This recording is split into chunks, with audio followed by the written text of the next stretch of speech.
you're more than welcome to come back in and make public comment if you'd like to. If you'd like to feel more comfortable, we have quite a few seats over there, and just wanted to let you know that. But we appreciate everyone coming out. I'd like to welcome you to the March meeting of the Buncombe County Board of Education. I'd like to call the meeting to order. And the first thing that we'd like to do is please stand. The colors tonight will be presented by the Robertson High School Junior ROTC program.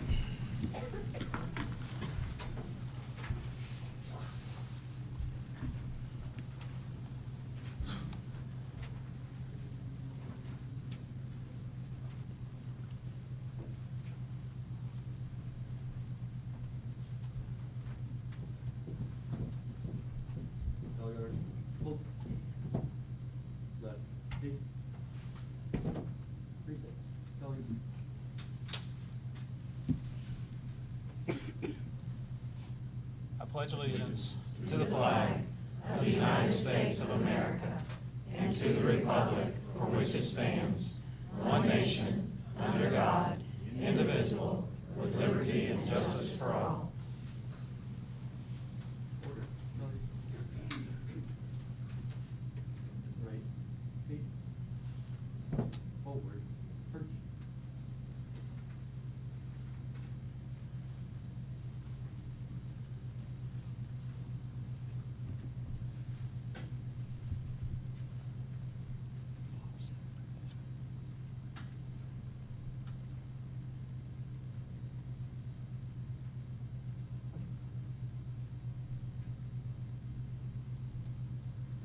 Before we have our moment of silence, I'd like for each of you to please remember Senator Nesbitt tonight in your thoughts and prayers.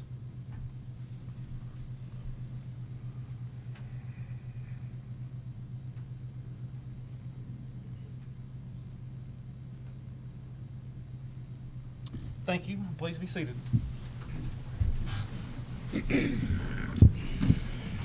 Before we approve the agenda, if there's anyone here that would like to make public comment, we have a sign-up sheet which will be to your right. Mr. Rhodes there is holding up. If you would like to make public comment, please go over and register. We'd like to have your name and address, please.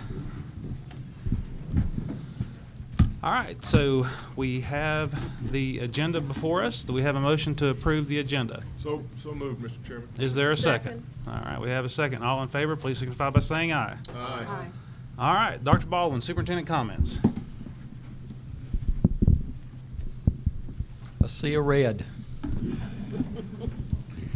Balanced literacy. I'm sure with our audience that's a familiar concept for Buncombe County schools. In fact, it's been a trademark of our school system. Reading, writing, listening, speaking. However, a special focus has been placed on reading, and that's been at the forefront within many of our schools over the past few weeks. This past week, a number of our schools celebrated Dr. Seuss's birthday and Read Across America. A few of our board members joined myself and community leaders to participate, and what fun. Can you ever tire of hearing Dr. Seuss, and especially, oh, the places you'll go? I should have it memorized, having sat through all the graduation speeches, and hearing that is one of the favorite books. I also want to recognize North Windy Ridge. Do we have any teachers from North Windy Ridge? Well, congratulations to that intermediate school, because they won the Buncombe County School Battle of the Books, and they will be advancing to regionals, so we're so proud of them.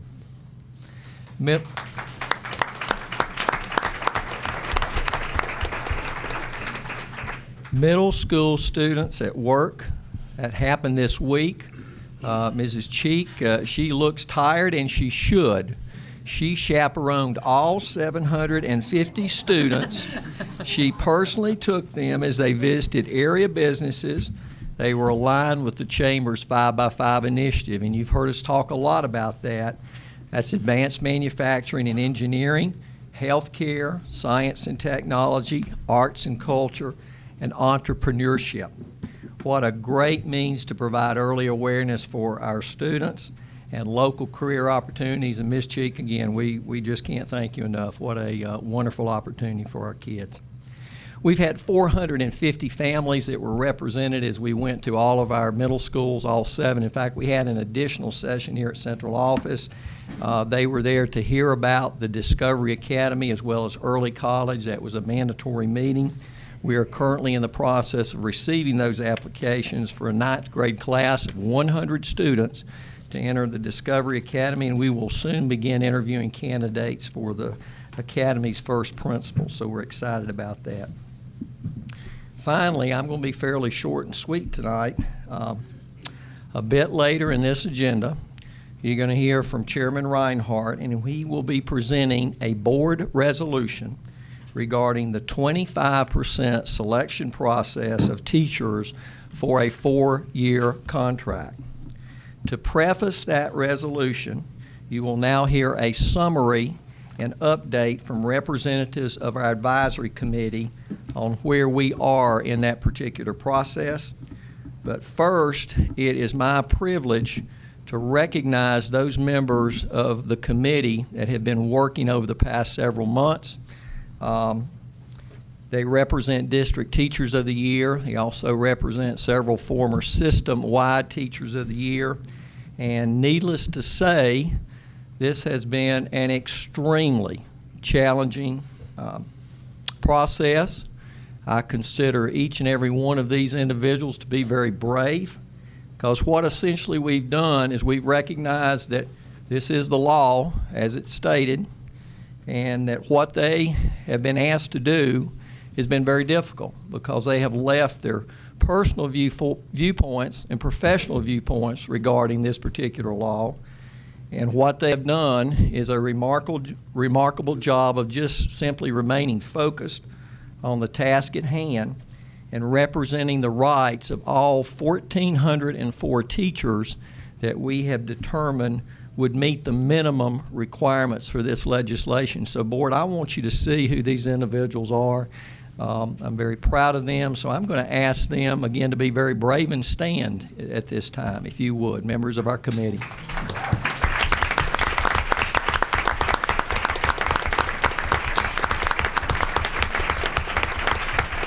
Thank you.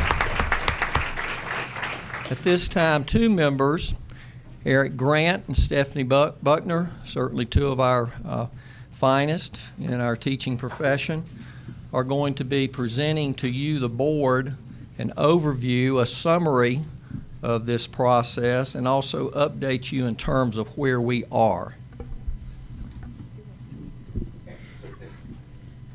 First off, thank you to Dr. Baldwin and to the Board of Education for allowing those of us directly impacted by this legislation, the teachers of Buncombe County Schools, to take the lead with creating this plan. We, the committee, appreciate the voice that you've given us in this legislation. This law is complicated. Educating ourselves as a committee was the only way that we could make an informed decision to the task at hand. We worked hard with Dr. Baldwin and with Mrs. Lopez to learn as much as possible about this legislation, and then we developed resources to take to our districts to share with our colleagues.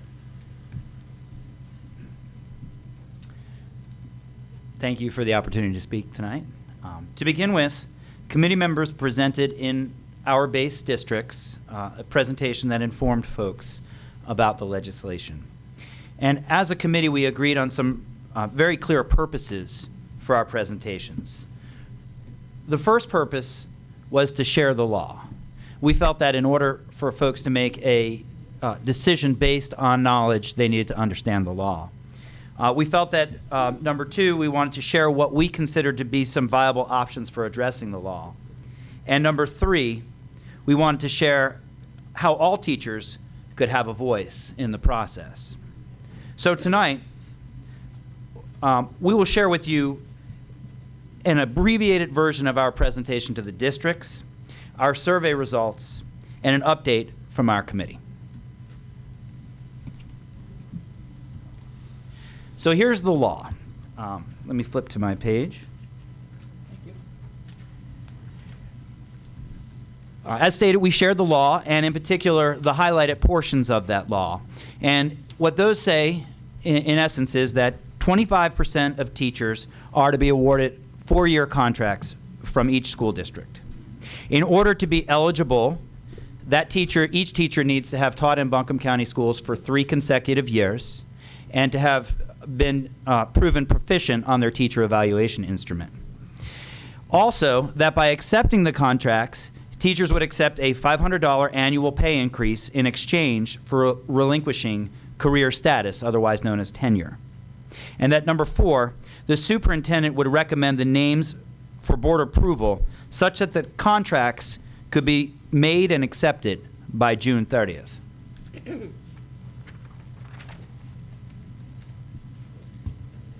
So then when we went to the districts, we actually broke down eligibility a little bit more for our teachers. This particular slide shows the definition of teachers. The State Attorney General's office has indicated to us that any personnel that is in a position that is eligible for career status is defined as a teacher under this legislation. So this encompasses a lot more than what we think of as a classroom teacher. And that last bullet gets into detail about that. It includes counselors, psychologists, social workers, speech language pathologists, career development coordinators, media coordinators, instructional coaches, licensed technology facilitators, and licensed support staff. So this definition that we're working with is a lot broader than originally perhaps intended. And then we broke down what they were actually eligible for in trade of giving up career status for a 4-year contract. And we showed the graphic showing the annual pay raises pursuant to General Assembly funding that is outlined by the law.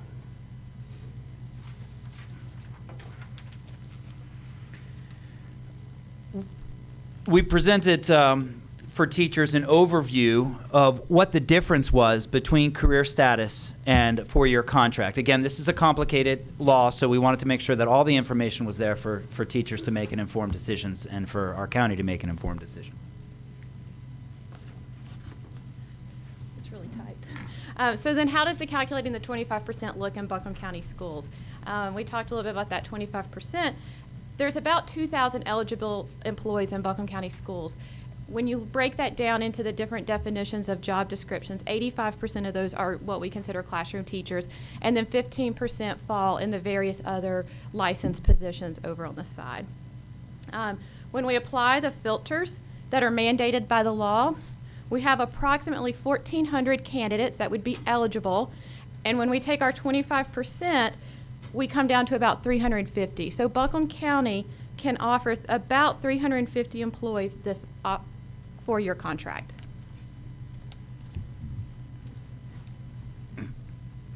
So the process that we undertook, as was mentioned, and those people who stood represent the Superintendent Teacher Advisory Committee, which was established in November. The committee informed all teachers of this law and what it meant by email, set up information on the employee website, held meetings throughout the school system, and issued a survey for teacher input. Our next slide shows that we scheduled 6 district meetings, and again, we went out with the goal of informing folks of what this law looked like. So then our approach to the law. Our committee is currently looking at 2 approaches. The first is what we've termed as the 1 bucket approach.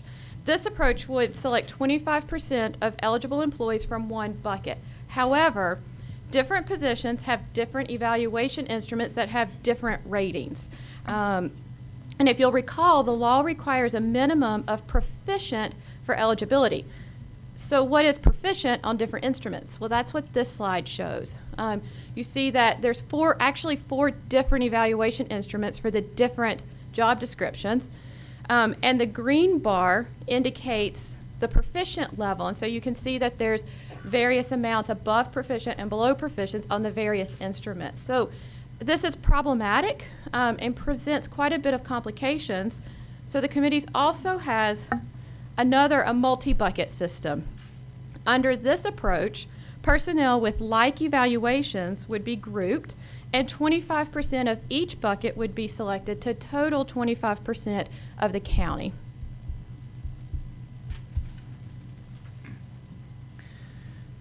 some districts have looked at strictly using teacher evaluation data to help inform this decision. So we looked at that. And what we found when we looked at this, and this is looking over the last 2 years of evaluation data for all employees, that if we just went on all distinguished, so anybody who was distinguished, we didn't get, as you can tell by the graphic, anywhere near 25%. If we coupled accomplished and distinguished, the two higher rankings, we were well over that 25%. So in short, that didn't help us at all.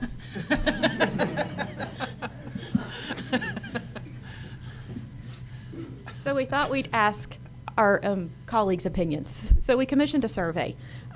We commissioned a system-wide email survey, and we spent quite a bit of time as a committee hashing out these survey questions, trying to seek a little bit of guidance from our larger crowd of colleagues. We had a 59% rate. We had about 834 respondents.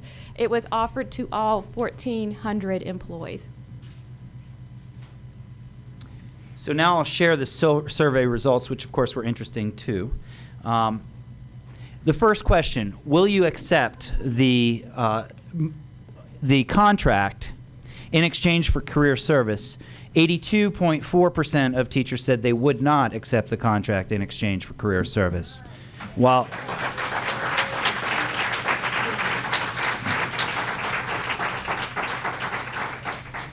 17.6% said they would. Using primarily evaluation data, going back to that slide I showed just a couple of minutes ago, almost 75% said that that would not be a selection criterion that they would prefer. Using a lottery, just simply putting all the names of eligible people into one bucket and pulling out 25%, and 68% said that thought that was a good idea, while 32% said no. And then, I'm sorry, I didn't move my slides along. And then we also asked about specific criterion. So, for example, lack of disciplinary actions and reprimands. Would that be a reason why somebody would be promoted for this 25% or not? And this was actually, of all the singled out criterion that we selected, or criteria we selected, this was the highest score. So 38.1% said that this was a very important or critical piece of information in terms of determining the 25%. Now, interestingly, 33% said that this was not important to them. The second most important piece of information for people was whether teachers had advanced degrees at 25.1%. Again, not important, 41% said that was not important to them. And then more experienced teachers, 21.6% said that they thought that was important to consider, while again, 48% said it was not important. So in summary, what we learned is that this too did not provide a clear direction for the committee. So what's next? Our committee is scheduled to meet yet again. We plan to recommend a plan for selection of the 25% to Dr. Baldwin. Following the recommendation of the plan, all eligible employees will be given an opportunity to formally opt out. The survey results were non-binding and they were anonymous. So following the recommendation of a plan, there would be a formal opt-out period for employees. Then the board will receive the 25% list in time for the contracts to be offered per the date listed in the current legislation. Again, we want to thank the board and Dr. Baldwin for giving teachers a voice in decoding all of this legislation. And do you have any questions? Thank you very much.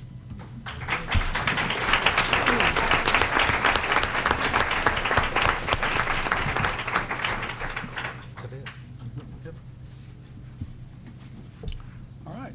So we're going to move on to employees. Do we have some employees to recognize? Yes, sir. We have two. So good evening, Chairman Reinhardt, Dr. Baldwin, members of the board. We have two employees to recognize for their service tonight. I normally like to get out and speak with them, but I did not get a chance tonight to find out what some of their favorite things about their jobs are. But anyway, our first is Margarita Brookins, and she's been with us for 10 years. She is currently a media assistant at Johnston Elementary School.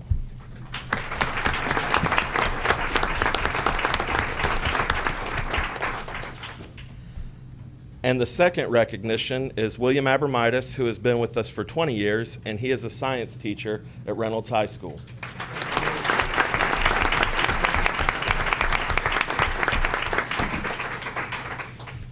Tonight's good news is a little different in that I don't think we've recognized the club in my short time here, but this one really impressed me, maybe because spring is coming, maybe as our thoughts turn to our gardens, sports, or hobbies like fishing. The Trout Club at Pisgah Elementary is representative of so many different ways our teachers make learning fun, ways they make it practical, and ways that they involve their students in activities that encourage a sense of wonder about the world around them. We're very fortunate tonight to have Jan Caldwell and a whole group of students here to tell us a little bit about Pisgah Elementary's Trout Club. We don't have that. Yeah, just speak up. Okay,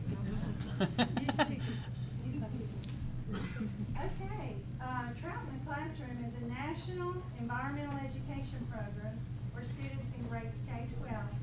We raise trout from eggs, we monitor tank water quality, we engage in stream habitat studies, we learn to appreciate water resources, and we understand ecosystems.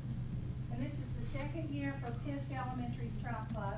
We meet 3 days per week before school and occasionally after school. Upcoming events include speakers from Riverlink and demonstrations for fly fishermen. We will be visiting the largest hatchery in North Carolina near Brevard in April. And we'll culminate with the release of our trout in May with a permit from the North Carolina Wildlife Resources Commission. Raising trout from eggs gives students an opportunity to apply real-world science concepts while they're reading, they're writing, they're doing mathematics. Now you enjoy hearing from our students. In September, we set up the tank. Eggs were delivered and placed in a mesh basket. At first, the tiny orange eggs did not really change, but then they began to grow eyes. About 100 eggs died because their water temperature rose or there was too much light. We covered the tank with cardboard and made doors to watch them. It was exciting when the eggs began to wiggle and hatch. At first, the fish looked like tadpoles.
Thank you, guys. Very well done. Thank you, guys. Good Thank job. you. Thanks, guys and gals. Good job.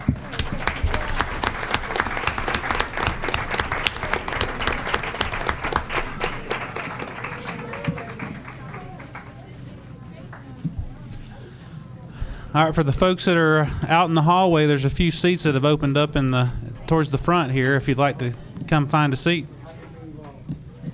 Parents, thank you very much.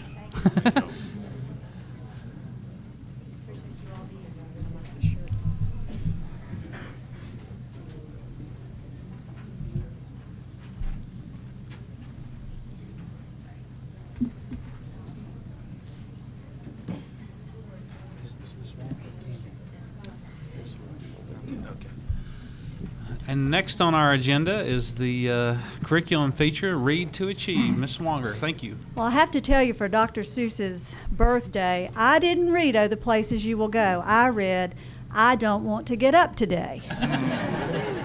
But that really wasn't me. And in keeping with the sea of red, we're not going to talk about read to achieve, but read to achieve. It is another law that came on the books last year as part of the Excellent Public Schools Act.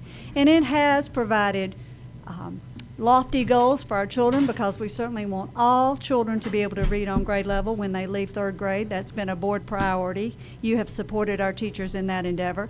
However, the law does have challenges, and I would like Ms. Candy Sellers, our elementary director and intermediate school director, to share with you what we've done so far and what we expect to do between now and summer. Good evening, Chairman Reinhardt, Dr. Baldwin, and the board. I would also like to take this opportunity to introduce Millie Stubbs, who's one of my instructional coaches, and she's going to help me with this presentation. So welcome, Millie Stubbs. As Mrs. Swanger said, this has been quite a challenge for us. It is even more challenging sometimes for our third grade teachers in the classroom because it directly affects them. Not only does it directly affect our third grade teachers, it affects K-3. We know that this is, it's a team effort to make sure that these students are successful. Now, let me see here. Wrong way. Our North Carolina Read to Achieve, it was an excellent, the Excellent Public Schools Act. It was adopted in July of 2012. It was effective beginning the 2013-14 school year, so that started this year. We piloted the Reading 3D assessments in 2012-13, which was to our benefit because that helped us be able to be ahead of the game somewhat, and our teachers became very proficient in using that assessment. So here is the part of the law that we all agree on. As a public school teacher or as a teacher, and this room happens to be full of teachers, and I don't think there's anybody out there that would disagree with the goal to ensure that every student read at or above grade level by the end of third grade and continue to progress in reading proficiency so that he or she can read, comprehend, integrate, and apply text needed for secondary education and career success. And that's extremely important because that's what we all believe. However, we know that students do this at different rates, and it occurs with different strategies and differentiating instruction. And so that's why it's extremely important that this is a K-3 effort, a team effort, and that it's not just left up to our third grade teachers to ensure this. And when we talk about it being a K-3 effort, we use this illustration quite a bit, and all the teachers in this room have probably seen this. But when you do an intervention with a second grader, you're changing the direction of a speedboat. But when you do an intervention with a fifth grader, you're changing the direction of an oil tanker. That's why it is so important that we reach these students at an early age and get them on the right track. That's why we've been so fortunate in Buncombe County Schools that Dr. Baldwin and the board has paid close attention to making sure that we have teacher assistants in our K-3 classrooms and that we have the resources that we need. So we'll just throw a thanks in there for that. Thank you. Okay, I'm going to let Millie speak at this time. So one component of the law involves facilitating early grade reading proficiency. And there are 3 parts to that. Formative diagnostic assessments in grades K-3, and we use the Reading 3D assessment for this formative assessment. It also involves instructional supports and services for difficulties in reading development. And Dr. Baldwin mentioned earlier the balanced literacy approach that we use. That includes guided reading and also Title I, which is one way that we support reading development. We are thankful for our instructional assistants who help with this as well. And then the Reading 3D assessment recommends supports that we can use in our instruction of these students. The Reading 3D also involves formative diagnostic data to identify root causes of reading development deficiency. We're able to drill down with that assessment tool and really get at the root of what is going on with struggling students.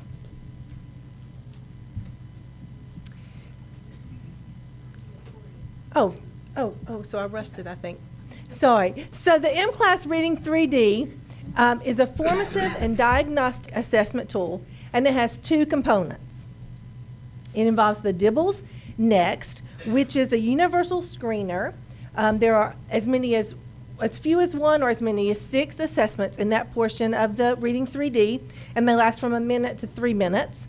And it assesses early literacy skills. And then there's the TRC, which is text reading comprehension, which gives us an instructional independent reading level for our students. We talked a little bit about the diagnostic data, and this is an example of the data that we get from the Reading 3D. And from this particular sample, we see that when the TRC was done middle of the year, 56% of our 3rd grade students were proficient or above proficient. And then another component of this Read to Achieve law is the elimination of social promotion.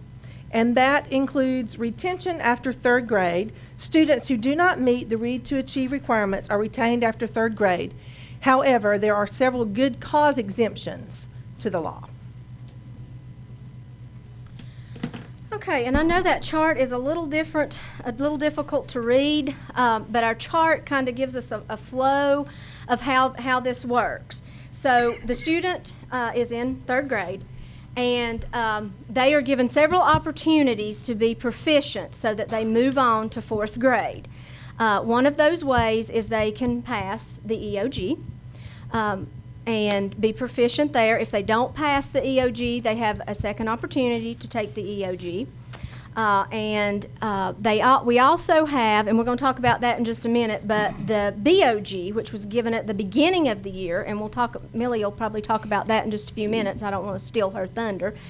And that was another way that students could be proficient. We have the portfolio process that the students can participate in the portfolio process.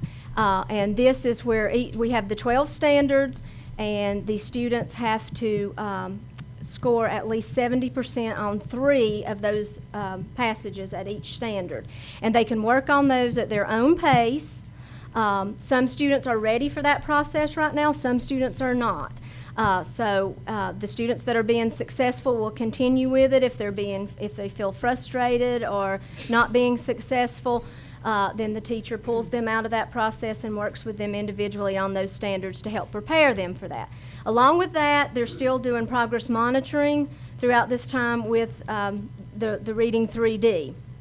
And at that point, when we're talking about the good cause exemptions, those students that have had limited English proficiency, for students, if they have less than 2 years of instruction in ESL, then that's a good cause exemption. They are they do not fall under the Read to Achieve law. Students with IEPs, individual education plans, if they are on Extend 1, which is an alternate assessment, that's a good cause exemption. And then later on, we'll talk about the state came back and said that if they're on Extend 2, then those students will be considered a good cause exemption as well. If they're proficient on an alternate assessment, and we'll talk about that as well, proficiency through the reading portfolio, or if they have previously been retained more than once in grades K1 or 2 or 3. For successful reading development for our retained students, you've heard about the summer camp, the 6-week summer camp that those students who are still working on their portfolio process could possibly attend. Students who did not pass the EOG would be attending the summer school for 6 weeks. And then if they're not successful in summer school, or on the Read to Achieve alternative test that's going to be available as well, or pass the EOG, then they're not promoted to 4th grade, but they will be in a 3rd, 4th grade transition class or an accelerated class, and they will receive instruction on 4th grade curriculum, but receive additional 90 minutes of instruction in reading. And then they could possibly have a mid-year promotion at November 1st if they've completed their portfolio process or been successful on the Read to Achieve assessment. Then they will be promoted to 4th grade at that time. One thing I did leave out was that Read to Achieve assessment. We haven't seen that yet. We don't know exactly what that's going to look like, but that's going to be another way that they can become proficient and pass on to 4th grade.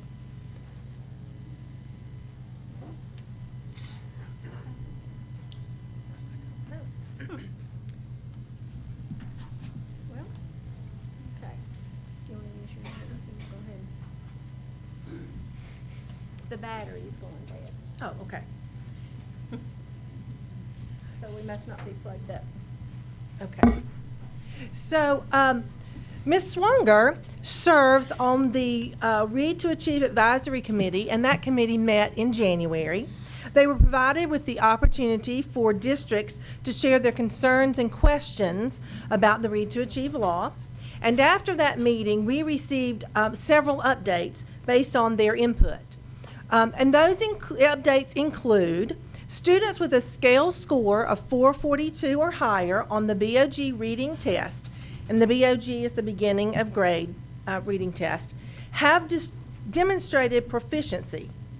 So in Buncombe County, there are 1,905 students who took the BOG, and 447 of those students were proficient on the BOG, which means they met the reading comprehension requirements specified in the Read to Achieve law. Of course, these students will still take the EOG. Another update was our good cause exemptions. So we had the good cause exemption for students who took the North Carolina Extend 1, and the update included the North Carolina Extend 2 as well. And then the third update, and one that we're focused on tonight, is the use of alternative assessments approved by the State Board of Education. Okay. As part of that alternative assessment proposal, the State Board of Education approved several requests from local school districts to use alternative assessments under the Read to Achieve legislation, provided that these requests were subject to compliance with the following condition: that they've been approved by the local school board of education, signed by the local chair, and that the request contains a statement verifying that the local board of education has determined that the requested alternative assessment is a valid and reliable standardized assessment of reading comprehension and demonstrates that a student is reading at or above the 3rd grade level as required by the law. So we had the opportunity last week to meet with at least one 3rd grade teacher from each of our schools that serve 3rd grade students. Those teachers came in after school, after teaching all day, to make some important decisions. We also had representation of Title I teachers, ESL teachers, EC teachers, AIG teachers, and am I forgetting any group? Coaches. Our instructional coaches were there. And administrators were welcome if they chose to come. We had a great group. We had a great discussion. There may be some folks in this room that was actually present during that discussion. And we talked about the two possibilities that we have. We can continue the Read to Achieve legislation the way we have been doing so with the passages. And that was our proposal one. Our second proposal was that students with a Reading 3D end of the year TRC, and one thing I think I need to point out for those of us that are not educators in the room or who don't deal with the M class, is there's a beginning of the year assessment and then teachers progress monitor. There's a middle of the year assessment and they progress monitor. And then there's the end of the year assessment that we will do in April, where we will get that end of the year score and we see the growth of the students. If we're not seeing growth for some reason, then we know we have to dig deeper and change the way we're instructing those students. But with our TRC level, our text reading comprehension, if they have a level P or higher, and they will have met the Read to Achieve requirements. Reading 3D written assessments from our middle of the year and our end of the year must be included in that portfolio. This is just additional evidence that can be reviewed at the end of the year to support proficiency for a good cause exemption. We also talked with the teachers and they agreed, and we have encouraged them to continue the portfolio process for those students that are having success with the portfolio process, using their professional judgment to determine which students will benefit from this focused instruction and assessment. And so we had some discussion, we asked questions, they talked amongst themselves, and then they had the opportunity to vote. And they were voting on which option they wanted to bring to the board to have you all approve. And it was a unanimous vote by ballot that we ask you all to approve this as our alternate assessment, in hopes that our students that may have a difficult time completing the EOG based on the length of the EOG it being a one-time test, maybe they have test anxiety, etc., that they have this as another tool in their little toolbox to help them be successful in reading. The teachers agree that this will be very helpful to some of our students that may be scoring very high on level 2 on the EOG. This might take them to the next level and help them be successful. We know that we will still monitor those students in 4th grade to make sure that they are reading proficiently at grade level. So that is our proposal, that we ask that you all as a board look at that, and I think it is on the consent agenda. And I think all of our 3rd grade teachers agree that that's what we feel is best for our 3rd grade students. Board, do you have any questions or comments? Mr. Chair, I have one. Did I understand you correctly that you don't have the test yet? We have not had the opportunity to see the Read to Achieve assessment. That's an additional assessment for, so, yeah, it's at end of the year, and they can use it at the end of the year after the EOG, or they can use it in the summer, or it also can be used in the 4th grade as the mid-year test to make them successful in 3rd grade. And the thing to me that I see that's problematic, and maybe it won't be, but the retention. And I'm obviously not as in tune with it as you guys are, but the little bit of research I've looked at, when you retain that 3rd grader, or that 2nd grader, that 4th grader, the chance of success later on really decreases. Am I right in that? You are correct.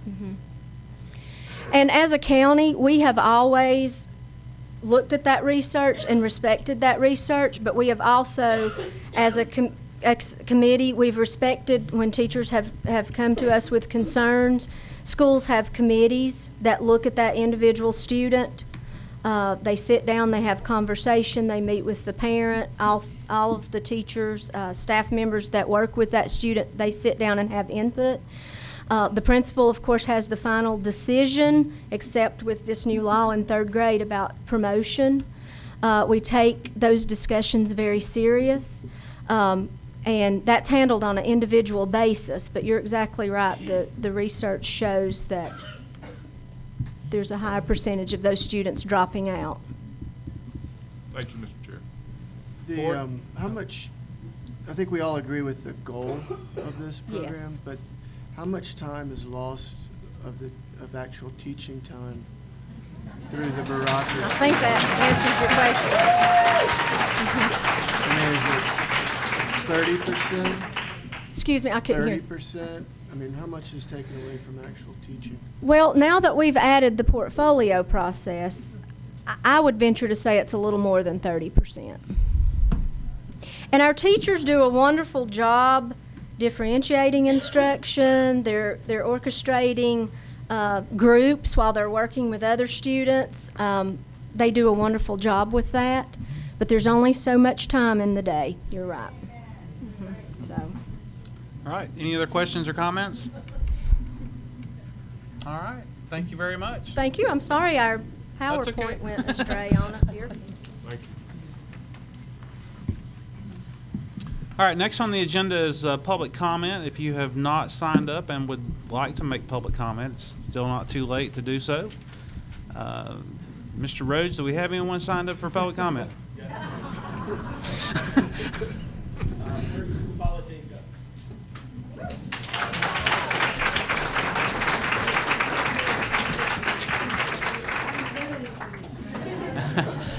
And I would like to remind everyone that you will have 3 minutes to make your public comment. Thank you, Ms. Dick. Go ahead. Good evening, Chairman Reinhardt, Dr. Baldwin, and members of the school board, and most especially all of the teachers, administrators, and parents who took the time to be here to support public education. I must truly say that it says something special about our passion that so many of us are here to be seen and to be heard, and that we recognize all of the teachers who cannot be here because they're either at their second jobs tonight or they're still at their first job hosting students and parents in programs that enrich their students. I am a proud member of BCAE, and most especially, it should go out without saying that I'm a member of an amazing, magical, dedicated legion of professional educators. But I'll take 3 minutes anyway to reiterate a few things that you already know. We have continued to work tirelessly to meet rigorous and challenging Common Core standards and make these standards relevant to becoming a 21st century learner. We have represented our schools and our communities honorably, reaching out to support our students and their families in their unique struggles and accomplishments. We have performed many miracles, great and small, in spite of dwindling pool of resources and a dramatically choked schedule full of new curriculum and redundant high-stakes assessments, stealing essential instructional time away from our children. We have differentiated our instruction to meet diverse and constantly changing needs of our students, teasing out strengths and weaknesses so that each child has the ability to meet his or her highest potential.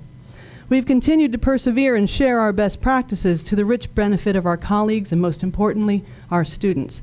Collaboration is the cornerstone of our efforts, and we must be supported and encouraged to work together to address all challenges and obstacles that are presented. All of what we do is in the interest of creating a stronger, more confident, more competent, and successful student and citizen and future employee. Hear this. There is no top 25% that can capture all that an excellent teacher does.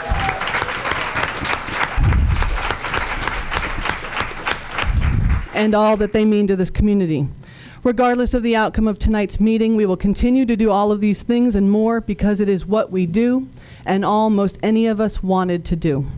We are deeply grateful for the widespread community support and acknowledge the complicated and intense work of educating our children. Having the public support of our school board leadership will go a long way toward restoring and building our morale. I hope we'll continue this important dialogue, and we look forward to ways to collaborate further with other North Carolina school boards. Let's come together now and make a statement that the 25% contract is not a way that we will treat our teaching professionals. We have too long stayed dutifully silent on these matters, trusting that common sense would prevail. Well, we're awake now, aren't we?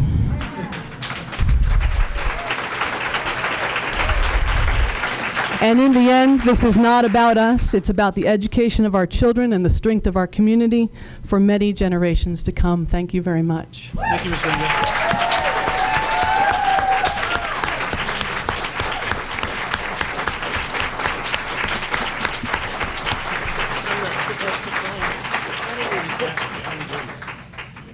Mr. Rhodes?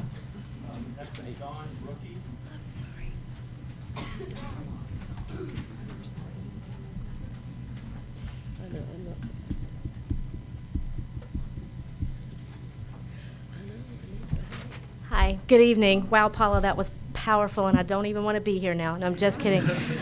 As a teacher and as a member of the Buncombe County Association of Educators, I want to thank the board tonight and all of you for creating the teacher contract resolution that speaks against poor legislation practices that harm teachers, and for creating a resolution that shows you support the teachers in Buncombe County. I want to assure our community that despite the difficulties that teachers have faced with underfunded federal mandates and legislation that has brutalized our morale, our dignity, and our ability to teach at optimum levels, that we teachers are in our classrooms every day, taking care of the children of this county with love and dedication. Despite the difficulties that have been thrust upon us, we teachers are still working together to improve our practices. We teachers are still finding excitement when students succeed. We teachers are still keeping our students' interests at heart. We care about our students. We care about our ability to serve our students because we know when our ability has been impaired or is compromised, so too are the abilities of our students. This resolution tells teachers that you care too.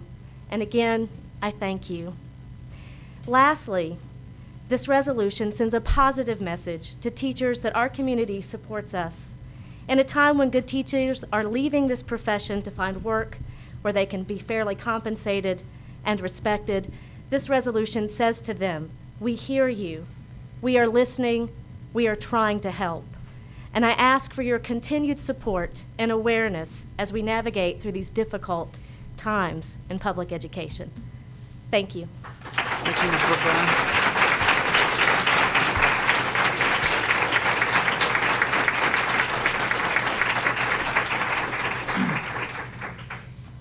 Next is Robin Pass.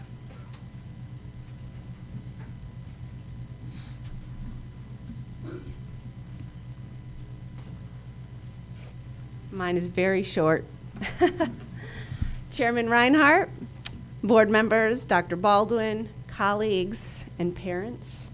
My name is Robin Pass, and I am the proud president of Buncombe County Association of Educators. We would like to offer our sincerest thanks tonight to all of those who have taken the time to be here in support of our teachers and our children.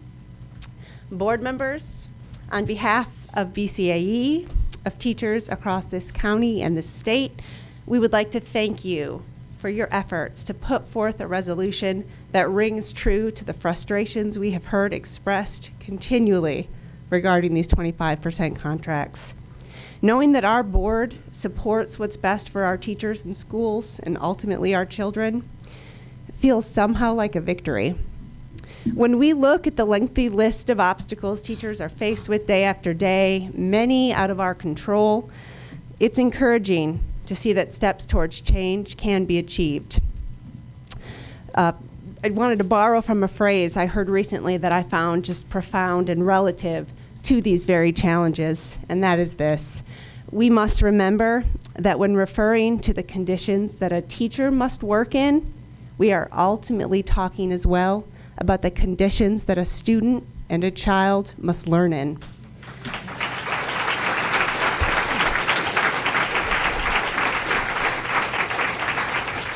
Thank you, board, for your recognition of this truth. Thank you. Thank you, Ms. Pass.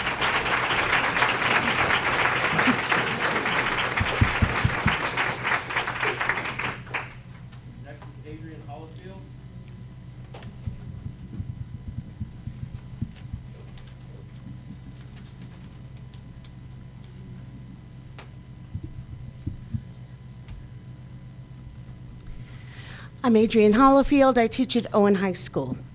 First, I would like to thank you for supporting teachers in their concerns about merit pay for the top 25% with the resolution you are passing.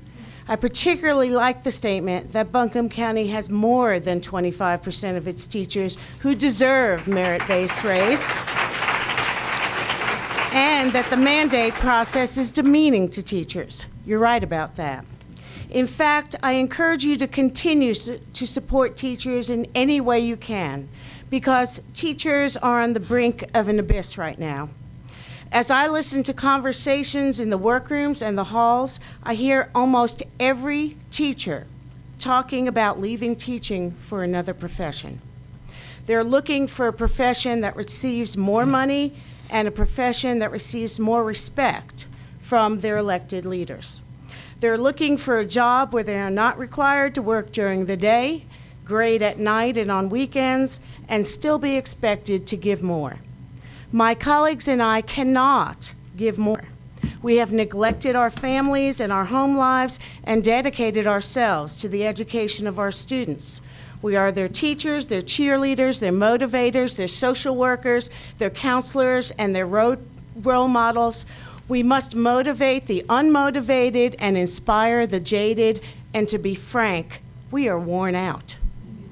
Morale is low in part because no matter what our teachers do, our legislators want us to do more, and they insult us in the process. That is why we are so desperately need your continuing support. Randolph County Senator Jerry Tillman has called us dead wood. I am not dead wood. Hence his push to get rid of tenure. Senate Pro Tem Phil Berger heard that it was difficult to get rid of bad teachers. Apparently, bad teacher rumor mills are the way we hire and fire in North Carolina. Berger has publicly stated that he sees little benefit to having a teaching certificate, proposing that his engineer neighbor could come into a classroom and do as good a job as I do without any training at all. He says it's because his neighbor has expertise. Slights like this are counterproductive to getting good people to come in and stay in the profession.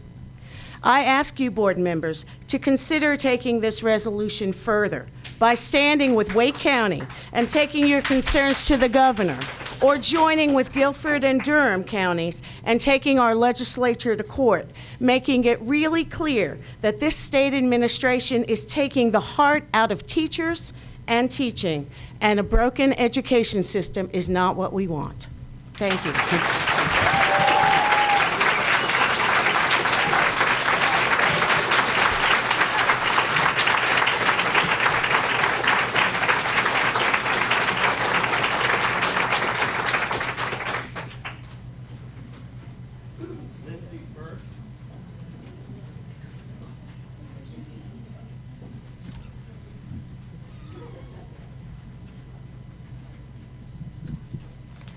Good evening.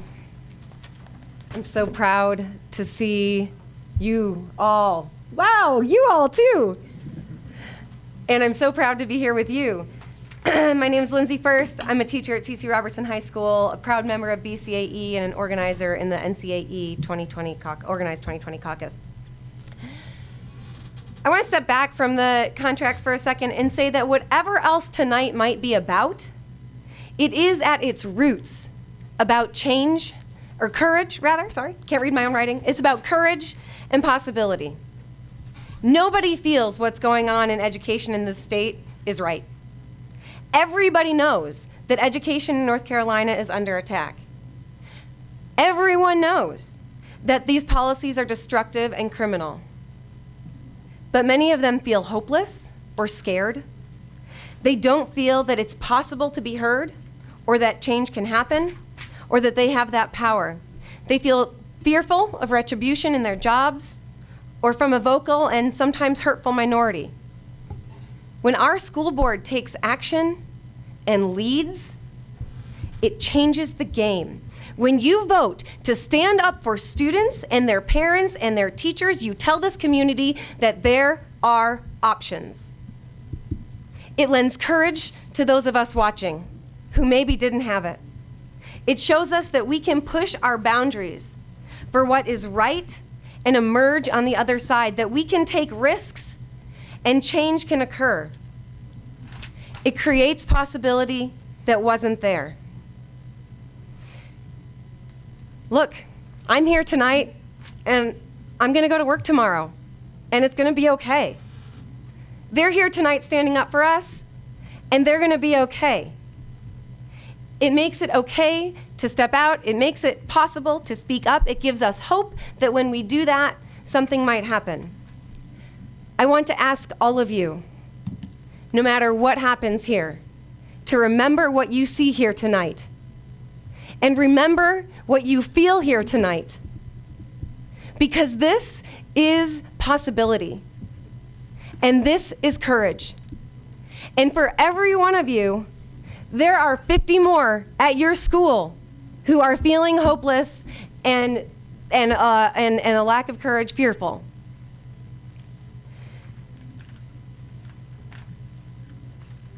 When we're working for something and fighting for something, we cannot also feel hopeless at the same time about that thing. They do not exist in the same space.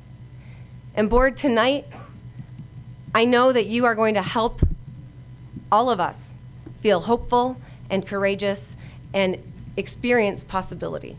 Thank you.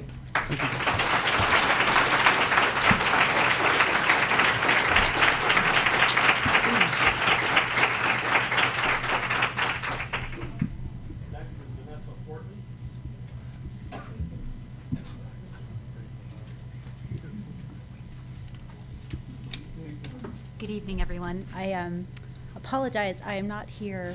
I'm here as a concerned parent, and I apologize for being a Debbie Downer, if that's what the case may be. According to my kitchen timer, this is 1 minute and 42 seconds. I practiced it 3 times, so I'm hoping. I'm here tonight to tell you about my son's 6-month kindergarten career at Black Mountain Primary School. 6 months, he's been pinched, punched, pushed, choked, scratched, kissed by a boy repeatedly, had pencils and hands shoved down the back of his pants, and had almost all of his school supplies stolen. Despite my voicing my concerns repeatedly, nothing has changed or has been done to resolve this matter. To boot, in a classroom of 16 children with 2 teachers, no one has ever been around to see anything or to help my son out when he's been in need. In 6 months, my son has been so afraid to use the bathroom because there are negative consequences for using the bathroom during unauthorized times. He has suffered from urinary tract infections, as well as comes home every day nearly peeing his pants. In 6 months of school, my son has been misplaced, not once, not twice, but 3 times. And by misplaced, I mean he's been, a boy who's normally a walker has been put on a bus where he does not belong, sent to a place where he does not belong, despite simple directions given to me, to the teachers by me. It was the 3rd time this past Tuesday. That was the straw that broke the mama camel's back. I immediately withdrew my son from Black Mountain Primary after clearly voicing my concerns about my son's safety and well-being to Principal McGinnis. In 6 months of school, I've had countless meetings, emails, verbal communications with the teacher, as well as 2 meetings with the principal in effort to remedy all the above concerns. Things only seem to get worse after each of these meetings. For me, this is no longer okay, and I stand before you tonight asking you when this is no longer okay for you.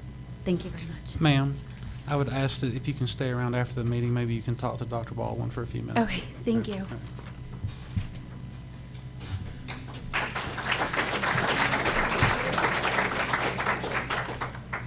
Bob Link.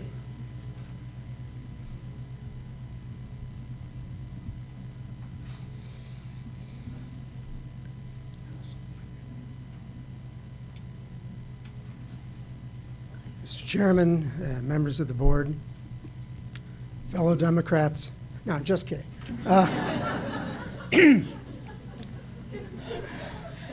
I've been up here about 3 times. Every time I feel I'm coming into the lion's den.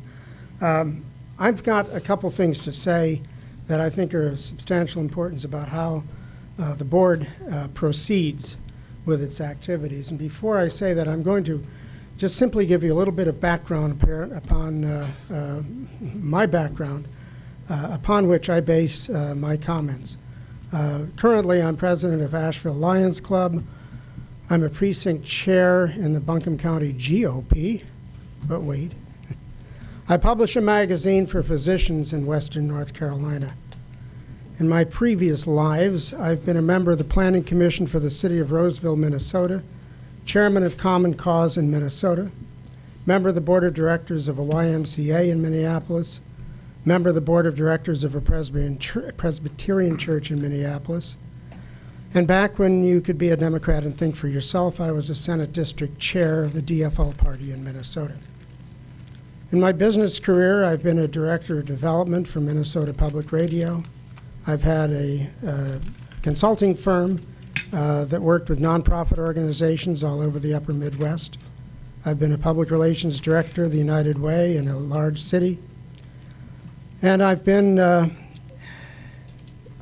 CEO and founder of a advertising company in New York, CEO and founder of another advertising company in Minneapolis, Chief Financial Officer for a family-held trust of small companies, and executive aide to the Commissioner of Commerce in Minnesota, in which we regulated securities, banking, insurance, and real estate. I also spent a number of years as an investments broker and investment banker, for which I will surely answer in heaven. But now, having said that, I have some background about what I'm going to say.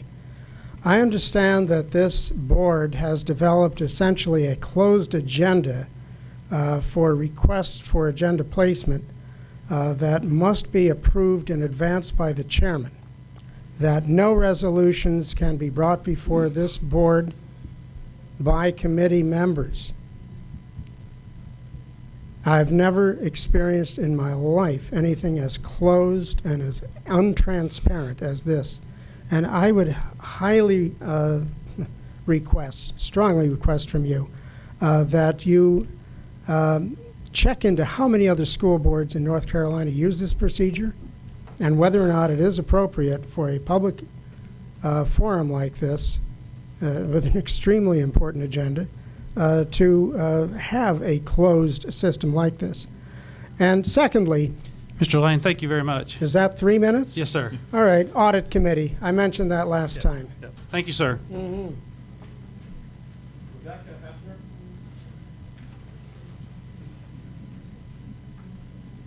Hello.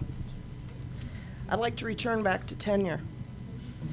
I'm a new teacher at Buncombe County Schools, so I don't have tenure. And you could say that means I don't have a horse in this race. But it does matter. It matters to everyone. Because I'm new at Buncombe County and because of the new legislation, it means I have no hope of getting tenure back, in spite of being a teacher for 18 years, 14 in Catawba County and 5 in New York, so it's my 19th year. Apparently I'm not in math, sorry. I'm National Board Certified not once, but twice. I have AAG licensure. I am AP certified. I have a master's degree. And you'd say, why worry? You have no tenure. You have credentials. Have no fear. And I've heard that from people year after year, saying, don't stress about tenure. Don't freak out about switching schools. But it does matter because our state has told us by taking away pay for master's degrees for these newer teachers that they do not value higher education. You say, it won't affect us. It's not possible. But if there's a reduction in force in any of the high schools in the English department because I'm the one teacher without tenure, that means I have to get riffed. And a new teacher will take my place. It can happen. It will happen. It happened to me. I wanted to tell you a brief story about my teaching in New York. I started in New York State. First year, we're let go at the end of the year. I was devastated. Second year, my boss pulls me aside, says, I've got to let you go in May. You know, I'm letting you go. You want to know what your schedule is the following year? Oh, what is this scam? They had realized that the 42 of us that were hired when I was hired, if they were let go every summer, they could save an entire teacher's salary in insurance. Instead of getting tenure after 3 years, we had to wait 5 years. Every May, hey, I got to let you go. Great. What am I teaching next year? Here's your schedule.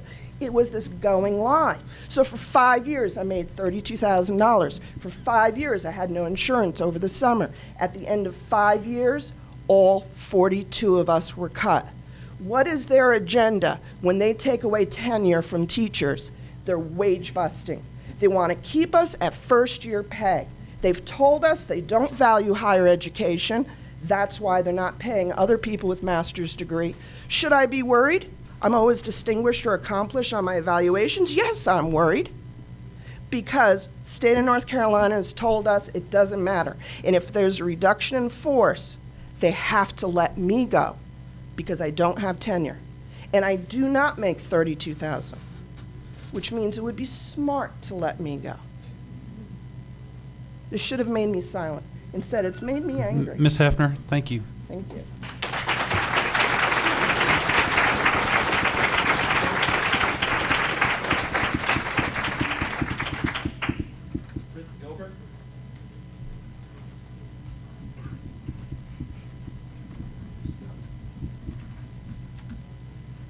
Good evening, Board. Dr. Baldwin and the Sea of Red. It's good to see everyone out there tonight. My name's Chris Gilbert. I taught English for 7 years at A.C. Reynolds High School, and I currently teach English at Buncombe County Early College. I showed up tonight and honestly didn't know if I wanted to come up here and speak or not. This is something I feel passionate about, but I've written about this. I know you've received my emails, and I don't want to kick a dead horse, but I feel incredibly passionate about this issue. Over the past several months, I've tried to understand the motivations behind this 25% mandate. And I've racked my brain, and I just couldn't figure out what the intentions were. So I got online and I did some research, and I came across a quote by a certain representative, who I won't name, but this representative essentially said that the goal of this 25% mandate is to remove tenure because we have so many terrible teachers who hide behind tenure. So I thought about this, and I thought, where are all these bad teachers? And I thought back to my time at Reynolds, and I thought back to all the wonderful, intelligent, dedicated people that I worked with at that school. And I think about my wonderful colleagues, many of whom are here tonight, that I work with at Buncombe County Early College. And again, I've racked my brain, and I just can't identify these terrible teachers. I even went online and looked at the North Carolina educator effectiveness data for the state and the county. The abundance of teachers, not only in our county, but in our state, are proficient, accomplished, or distinguished. So this is a mystery to me. So I think what we're doing is asking the wrong questions. We shouldn't be asking, how can we get rid of bad teachers? We need to ask, how can we endorse policies that recruit and retain good teachers? Teachers are the backbone. Teachers are the backbone of our culture. These people are important, they're hardworking, they're essential. We have to figure out how to adopt policies that encourage them to stay. So I would thank you for the resolution that you have adopted, but I would encourage you to go even further. And I would just like to say that we have to remember that dissent is an important part of the democratic process, and it is a right that we have to exercise in times like these. Thank you.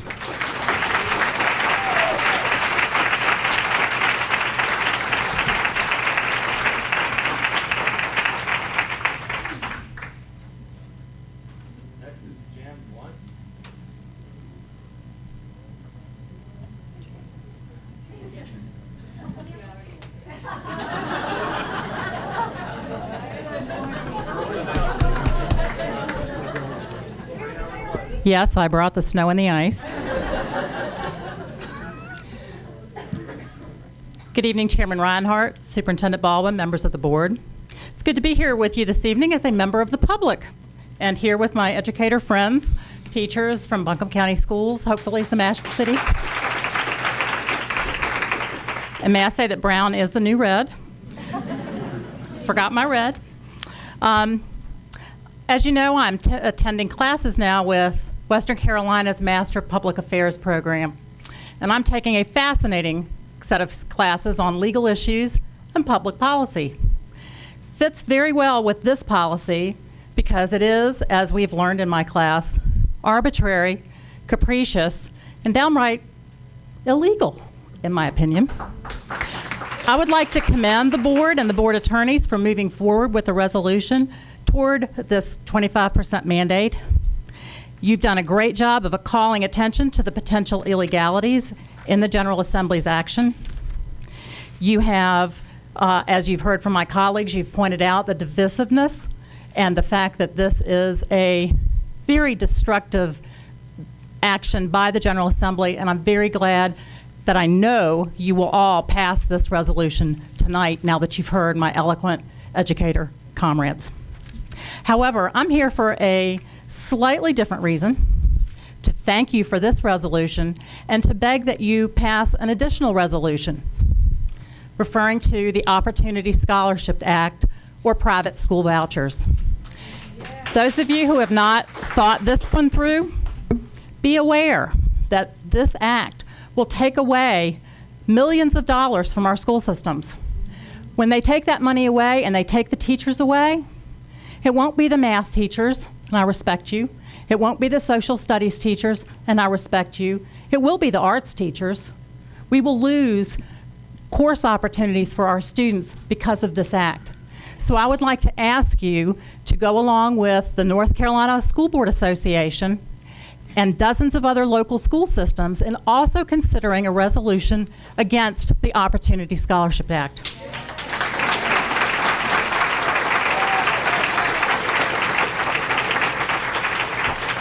And I'd also like to remind you briefly, communications is very valuable. Thank you.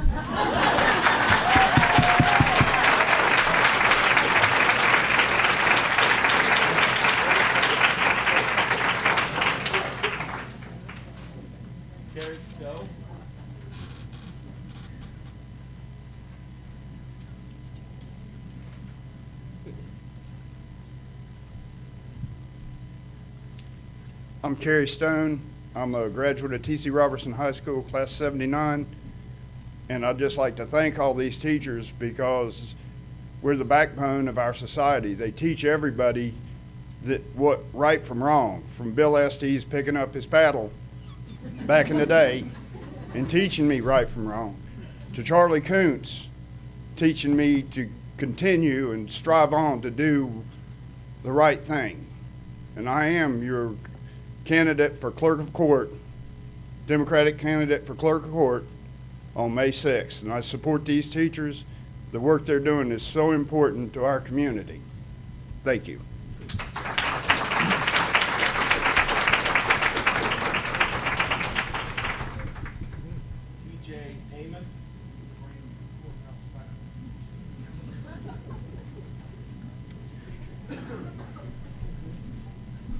Hi, my name's TJ, and I'm a little nervous because I don't usually get up and speak in public, so I'm going to read from this.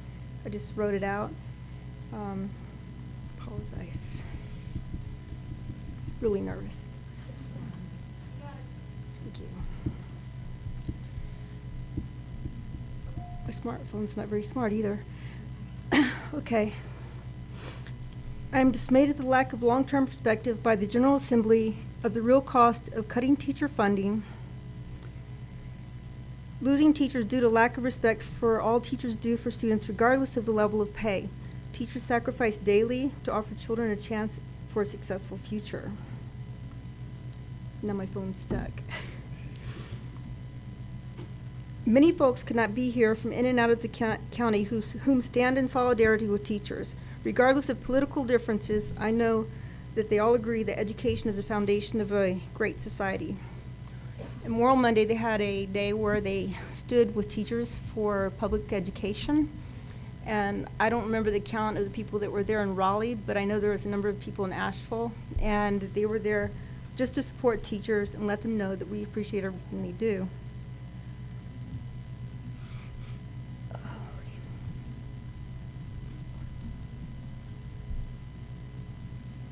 I'm sorry about that. I greatly appreciate your willingness to stand on behalf of teachers rather than willingly participate in a process which only serves to create conflict and division, even though it is not viewed favorably by influential politicians. Thank you to all the teachers who pour out their heart and soul into the lives of their students, 2 of which are mine. This should not be a negotiable issue. It is a matter of what is right and wrong. Thank you.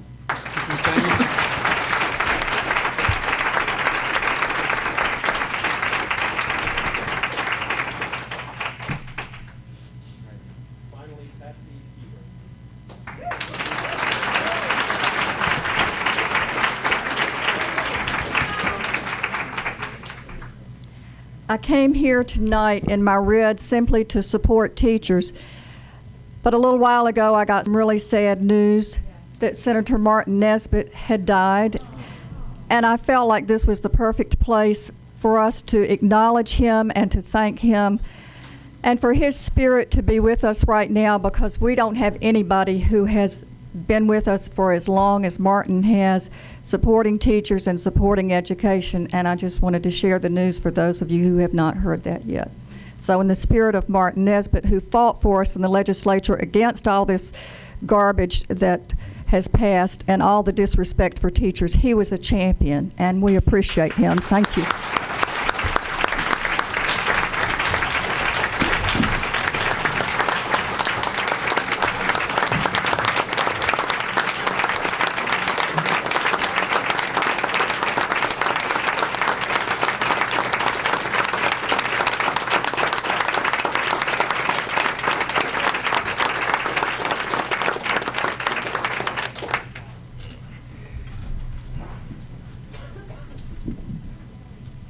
Mr. Rhodes, that was the end of the list, correct? Okay, all right. Thank you very much. Okay, we're going to move on to our action agenda, and the first item on the action agenda is Budget Amendment Number 4. Do I have a motion to approve? So moved, Mr. Chair. Is there a second? Second, Mr. Chairman. Any questions or comments? I just had a question. Go right ahead.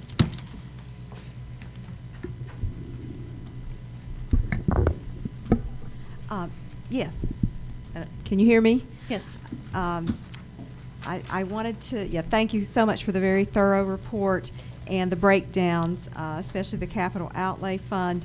I know in the past 2 months, we've approved moving some money from last year that hadn't been spent, which is now being expended on those projects that were supposed to be done last year.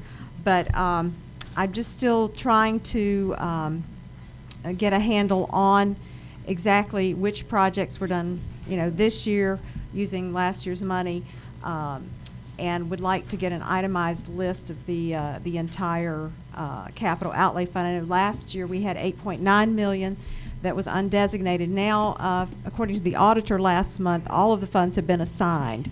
So if I could just get an itemized list of all those projects that were assigned and the dollar amount for each one. Okay.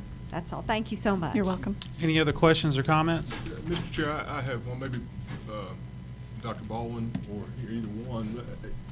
You worked in another system. You just come to us from Madison. Yes, sir. I've got 7+ years on this board. We've always had projects totaling in excess of 200+ most years, and some wind up being moved to the next year. Is this in any way irregular, first? And second, the project moves and the money moves with it, correct? We're not just moving money, we're moving, the project and the money are attached. It's been approved, they're together, and they are moved together, and it's simply a matter of logistics and timing to get all those projects done. Am I accurate in that question? 100%. Thank you. Thank you. All right. Any other questions or comments? All in favor, please signify by saying aye. Aye. Aye. All opposed? Very good. Moving on to the request to extend the audit contract with Johnson, Price, and Sprinkle, PA. Do I have a motion to approve? I move we approve. Is there a second? I'll second. Are there any questions or comments? Yes, I had some questions, and actually earlier today I had requested that we might remove this from the agenda just because of the lack of information. Find it.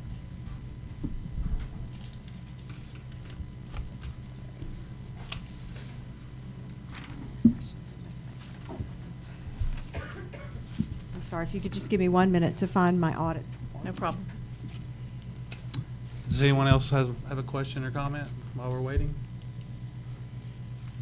I would just say, Mr. Chair, it appears to me we have the information we need. We have a recommendation to continue at the same price to perform the same function that the auditor has performed for the 13-14 year, with a small increase for the subsequent year of 14-15.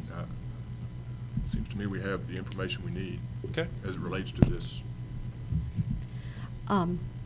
Yes, I had sent some information from Alamance County as far as the bids that they had received for their audit contract. They're just a few thousand students less than us. I didn't know if you had had a chance to look at that to see if it's comparing apples to apples or oranges to apples. As far as what we're requesting for the $90,000, they were requesting, their audit bids all came in under $45,000. But perhaps it's for less work, I don't know. It is for less hours. Their audit was for 400 hours. Our auditors go 768 hours is what our contract calls for. They had also submitted a proposal detailing the work and the type of work that the firm had done before. We did not get a proposal. This is just an extension of the current contract, and those same services would be provided for the 2013-14 year that were provided for 2012-13 with no increase. And that was the reason for the recommendation to retain the same firm. Right, and I know that. Could I add one thing? Yes. I mean, last month they were here and we saw what they did, and we got all their books and things, so we know what they did last year. Right, and I'm thinking in terms of, I know that Ms. Frisbee was not here last time when we approved, I think it was December of 2012, when Ms. Parker, the CFO, asked us to look at also renewing the contract at the time for the same company, JPS, and there were no bids taken then either. That some school districts do more of the work, perhaps like Alamance County from their finance department, and then the auditors do, another portion of the work.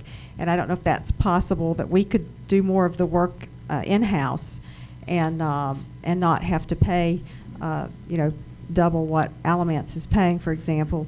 I also presented an analysis last year on this topic, breaking down the charges by the hour, and we're paying $106 an hour right now for JPS, and they're planning to go up next year, although with the experience they have with doing the audit, all they have to do really is drop the numbers in. They have a template already set up, and to me it seems like a high price to pay for that.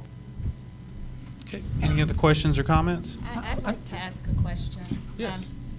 You were speaking about Alamance County. Do you know what the results of their audit was? I mean, I will say this, a lot of times you get what you pay for, and I'm just wondering what level of expertise Alamance County has with the company that they use and what their results were.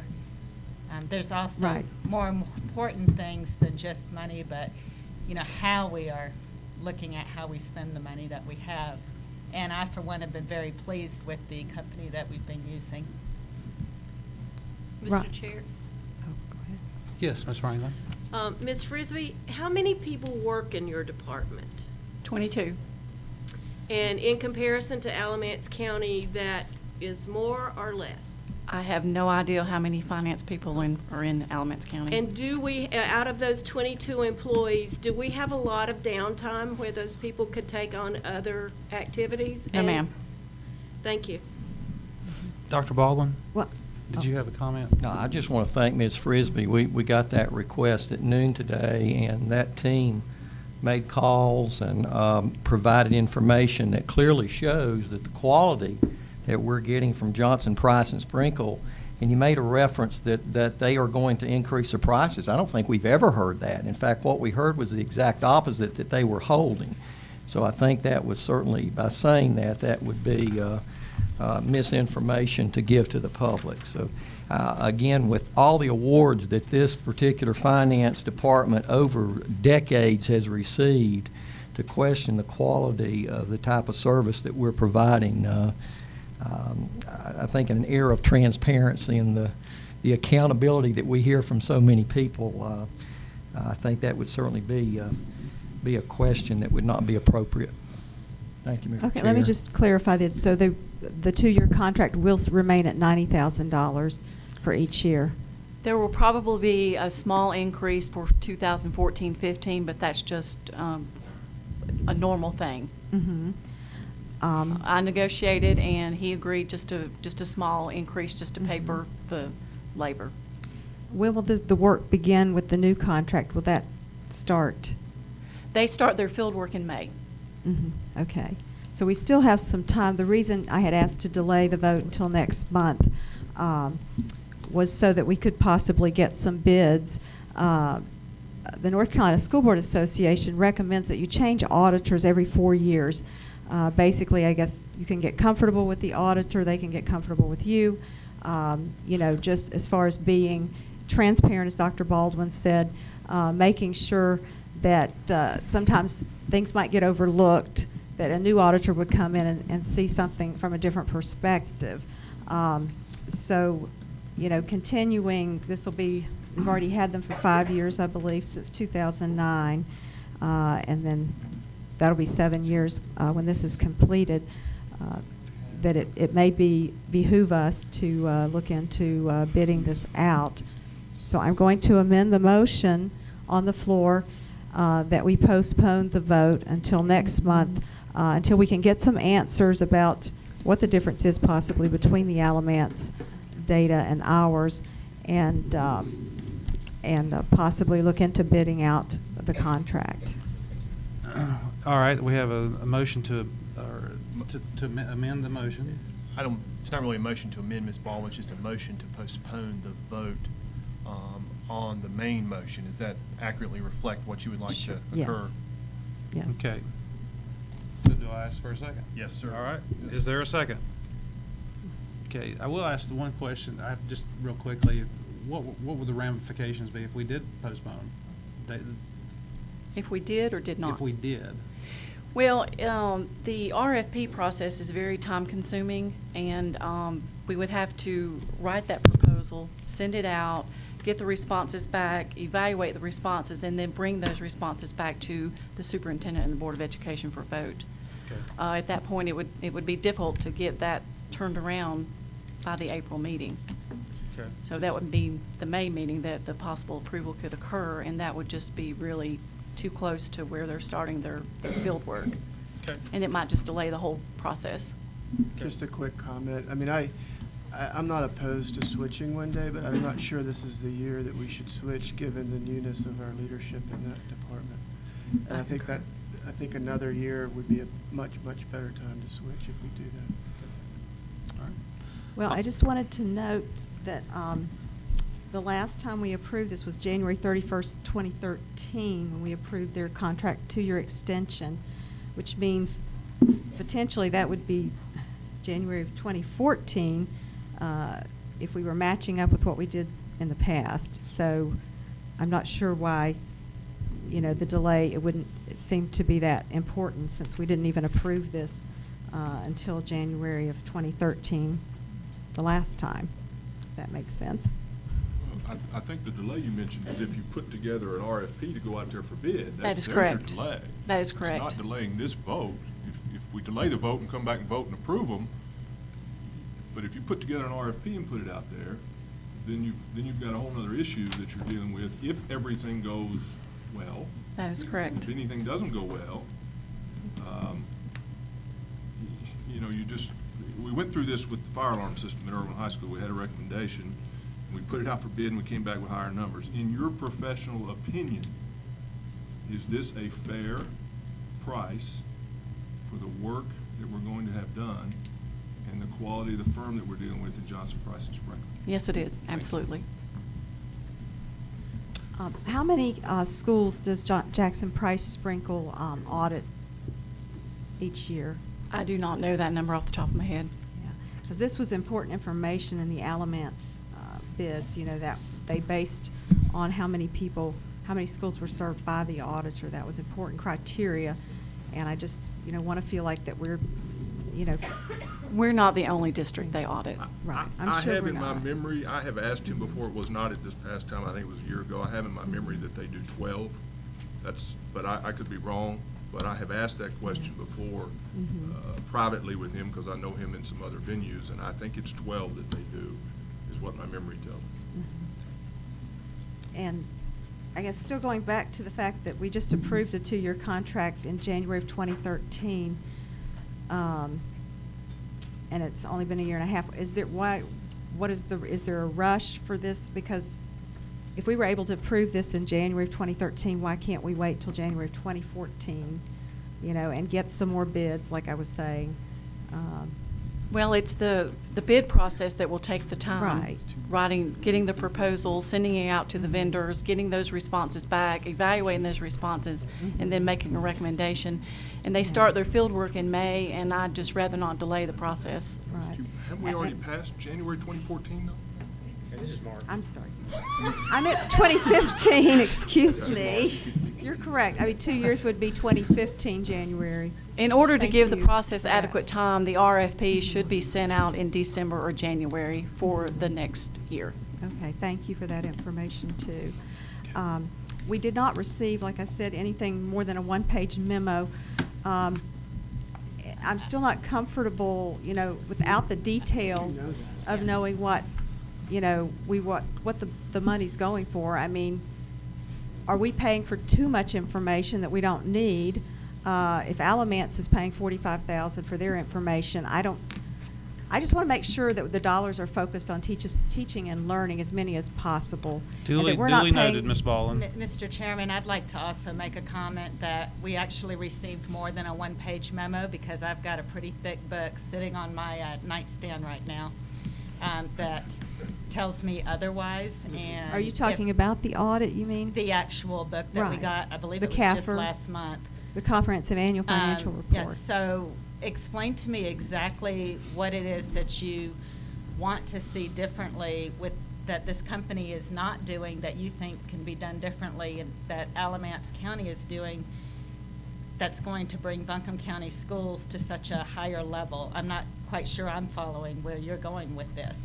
Well, I wanted to compare basically what Alamance, for example, I mean, we could look at another county too, what are they requesting them to do? Maybe they're asking for the same things, but they're getting it for half the price. I don't know the answer. That's why I wanted some more time so that we could look into this and see how are they able to pay half price for their audit. Could you have possibly, since this has been on your mind, I would assume, since before this morning, maybe that was something you could have gone and researched exactly what Alamance was getting for their money, so that you could have brought it to this board and then might have been more likely to make the decision to extend the vote to another day? I think we all received the information, Amy, on Friday, and I was able to get the proposal from Alamance yesterday. Okay. And I did send it on to the superintendent and to Ms. Frisbee. So this just came to your mind yesterday? No, The that's when I research was that you've able been to doing. get the information from Alamance. We just found out on Friday about it. We've bid it out since 2009, because I remember seeing that, and it was, I mean, so it hadn't been not bid, and when we did, this was the lowest price, or was right in there. That And is there were correct. some, I remember one was 125,000, so I mean, we didn't have any that were in the 40s. And I don't remember if they were the lowest, but I think they probably were. But we had some that were 150,000. Well, I will say, if I had gotten information that a county was getting such a great deal at $45,000, I would be sure that I would do the research as quickly as I could, so that I could bring it to my fellow board members, so that they could make the decision as to whether or not to move forward. So again, I'm not sure why you want to waste this system's time and effort into looking for other bids, when we have done, we've gone with a company that, as far as I can tell, has done a fantastic job. Well, I don't want to belabor this. I'm just going to close. I mean, I'm just closing in the fact that I just want to see us effectively use our dollars so that we have money for teaching and learning. All I right. wanna make Yeah, sure okay, all right. that's the whole We're being purpose. very repetitive right now, so I'm going to move forward and ask for a vote, okay? All right.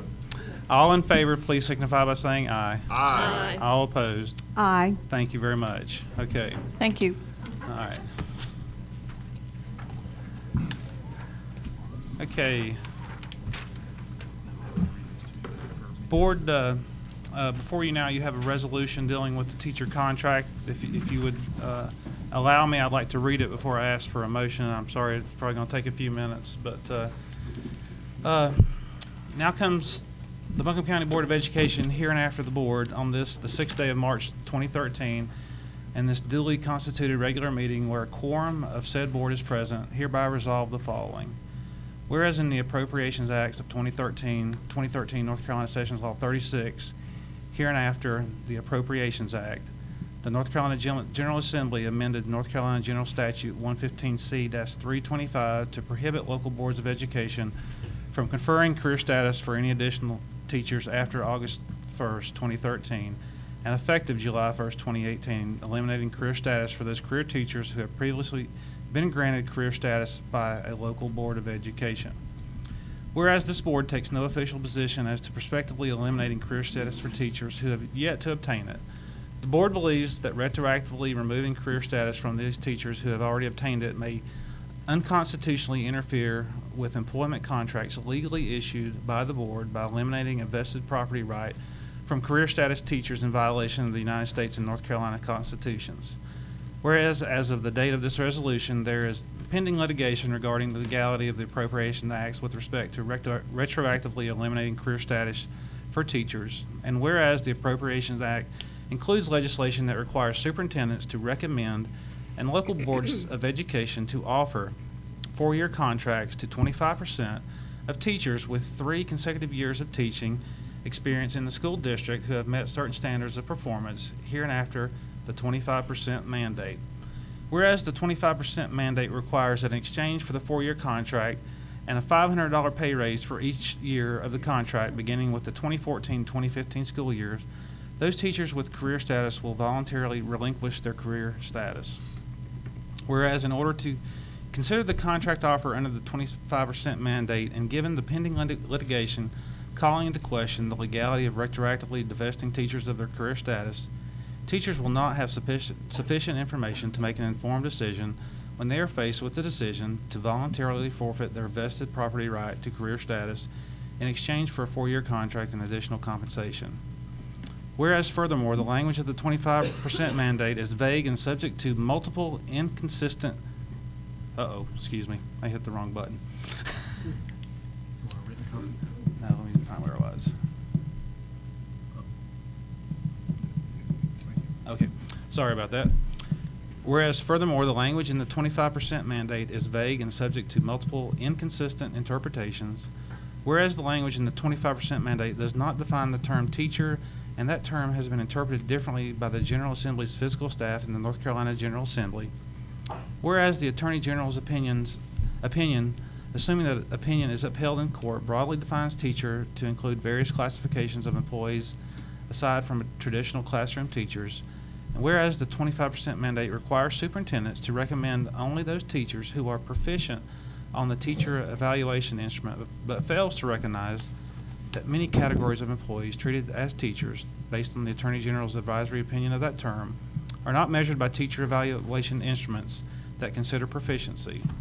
Whereas there is no existing common measurement or evaluation instrument that applies to all of the teachers, based on the Attorney General's advisory opinion of that term, for ratings, test data, teacher effectiveness ratings, or other objective measurement.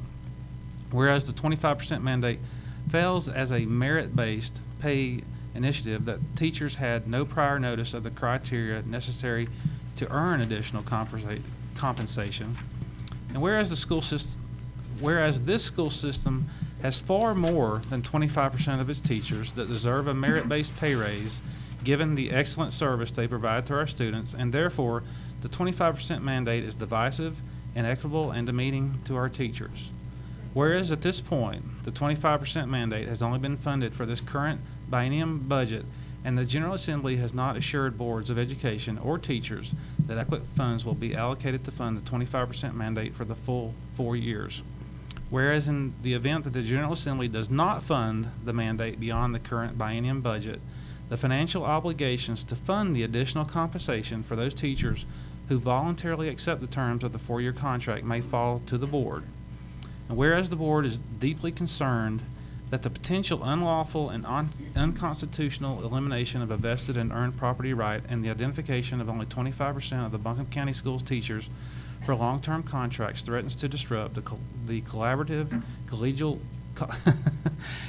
and stable teaching and learning environments that the research shows are critical to high levels of student performance.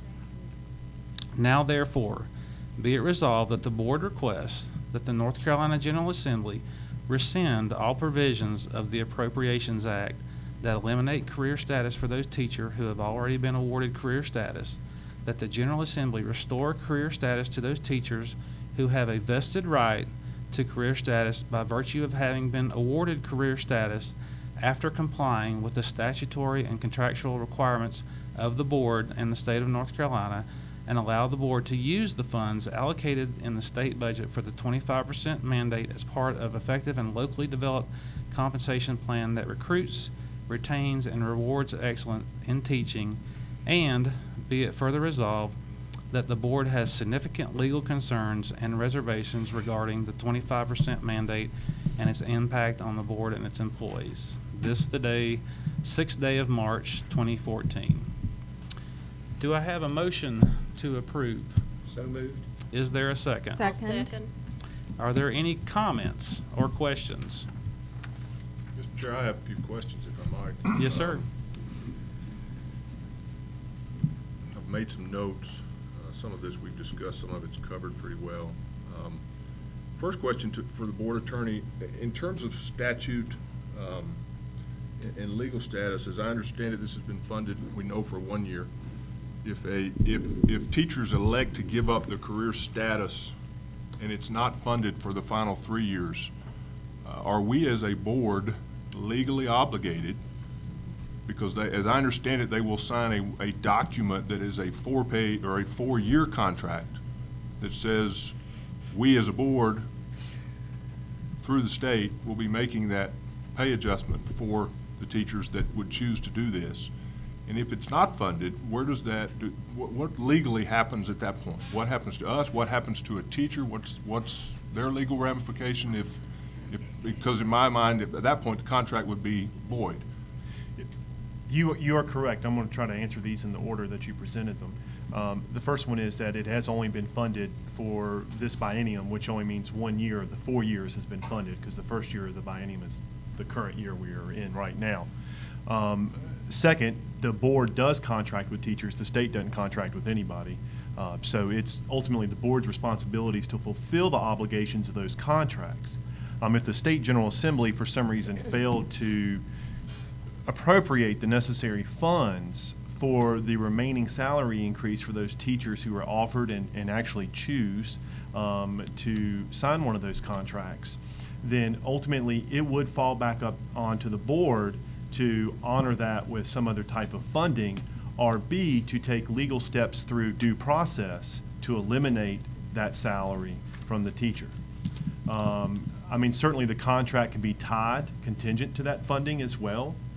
But, you know, if the board did not actually have those meetings, if the board did not have the funds to pick up the slack from the state for not funding it, if that would be the case, the board would either, at the worst case scenario, if they couldn't afford to pay them, worst case scenario would be that the board would actually have to kind of demote a large portion of its teaching staff through due process in the statute, which would be an administrative nightmare. Absolute nightmare. And probably a personal nightmare for the teacher or teachers.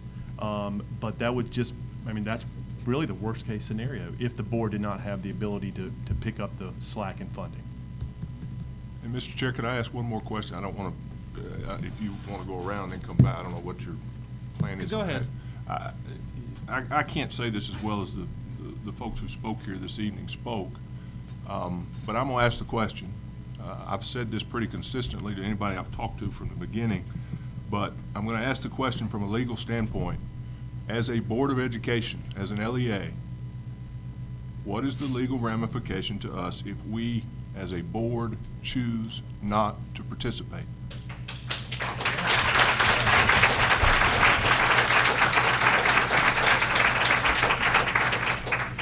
I assume you're asking me that question. I am asking you that question. I'm not on the spot.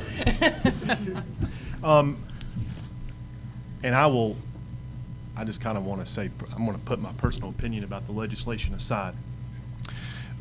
The law says the superintendent shall.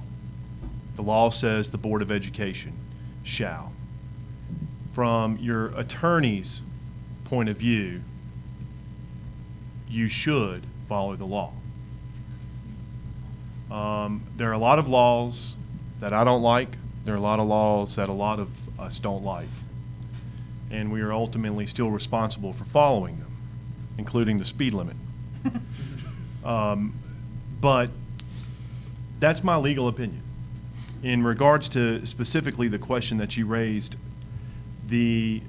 ultimately there is really no provision in the law to remove a board member other than through the district attorney bringing some sort of, seems odd in this scenario, bringing some sort of action against the board member for not fulfilling their duties or for violating the law.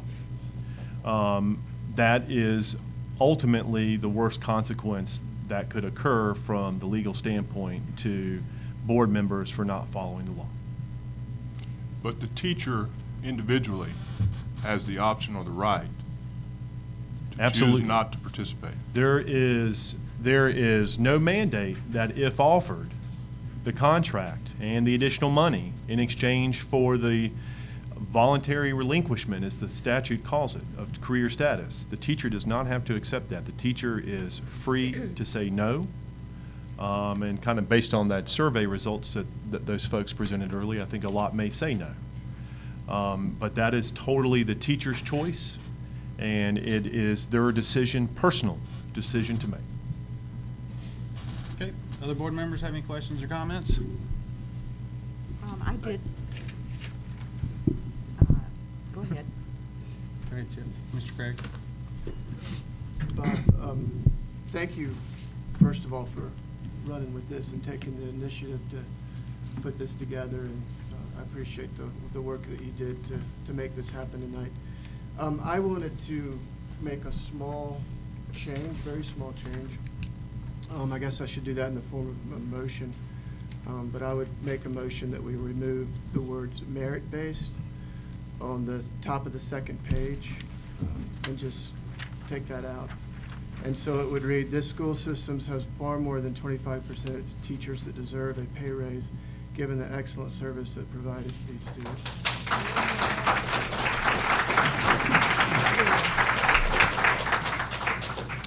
All right, is there a second to remove that? I'll second that. All in favor, please say aye. Aye. Aye. Any opposed? All right, we'll strike the merit base from that. Ms. Connie, do you have that? I do, sir. All right, thank you. All right, any other, Ms. Baldwin?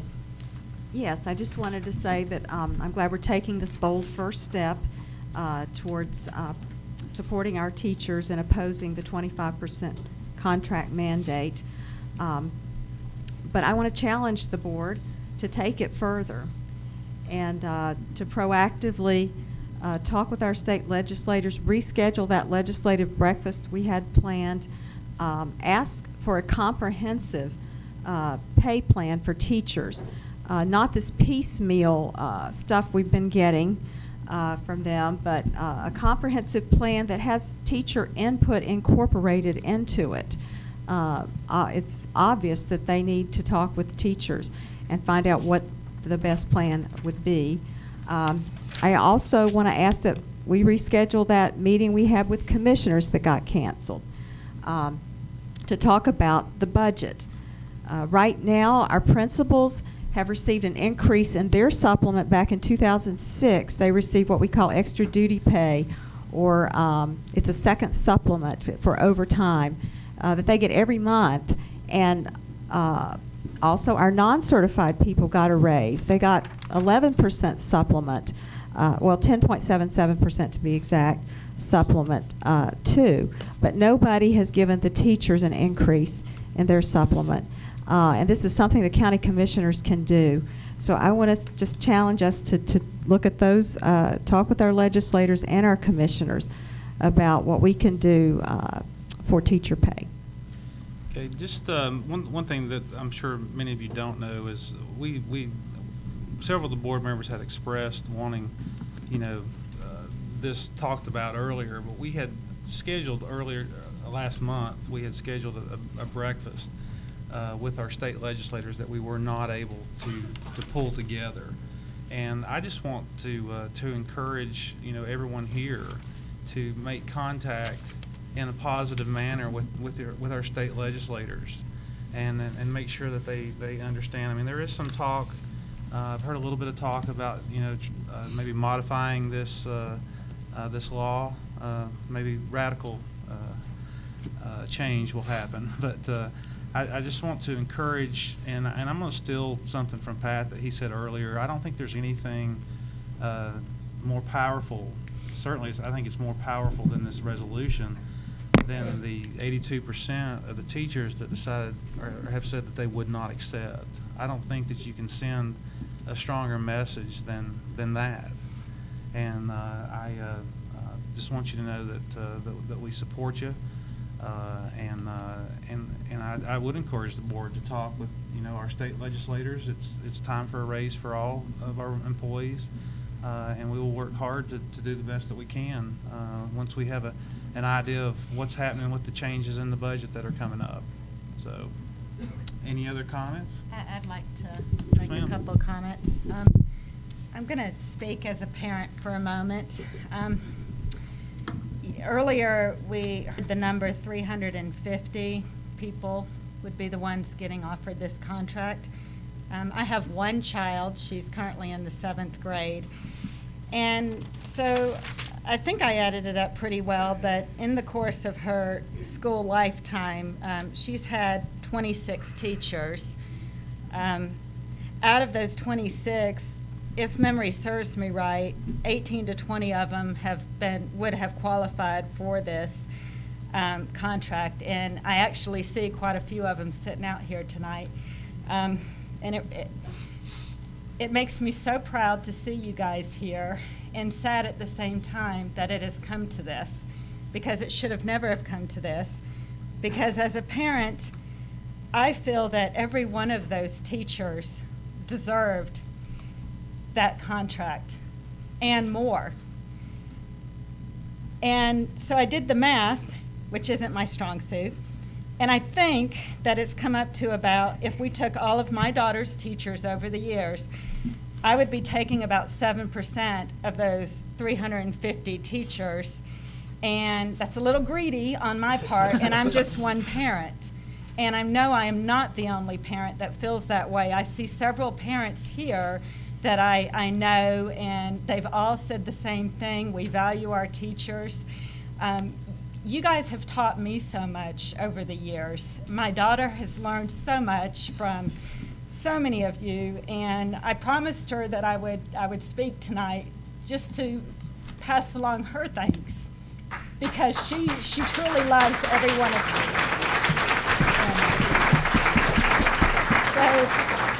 So it is my intention, and what I've been doing is speaking with our legislators, breakfast or no breakfast. I've made a point of talking with them, trying to get them to see things in a positive way, offering other ideas, and I will continue to do that. Also have spoken with the county commissioners, and let me tell you, they are very, very supportive of you. I have yet to speak to one who is not supportive of our educators. They have, concerns just like the rest of us. How do we do everything that we're being asked to do? But their hearts are in the right place. And I could ramble on for quite a while. This is something I'm very passionate about, but I just wanted to let you know how much it means to see you guys here united, and I fully support you. Thank you again.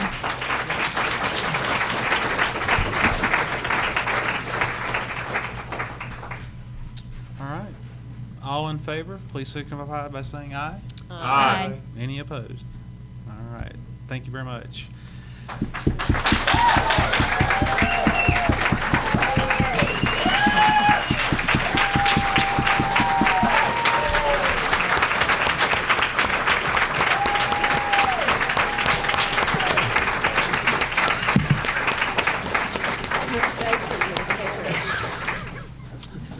All right, next on our agenda, we have a board directive from Ms. Franklin. Ms. Franklin, would you like to make that request? I would. Mr. Chairman, I request that the administration explore the local due process protection for the teachers in Buncombe County who currently have tenure, and for those who would have received tenure by the 2012-13 law. All right, that is a board directive. Do we have a second? I'll second it. Okay, any questions or comments? I could speak to it. All right. Having been a teacher in Buncombe County, I have always felt that Buncombe County was a good employer. And as a board member, I want to continue to convey to our teachers and people that work for us on a daily basis that I want us to be a good employer. And I feel like that people that have worked hard and met all the criteria for due process or tenure deserve to be able to have that continue in this county. I want this board to honor the contract and to allow teachers to continue to practice their craft without fear of arbitrary and capricious actions.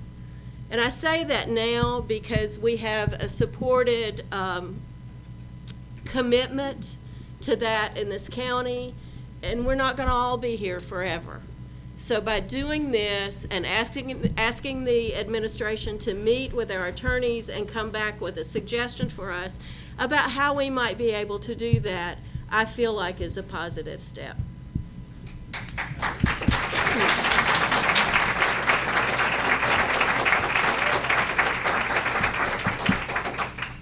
Anyone else?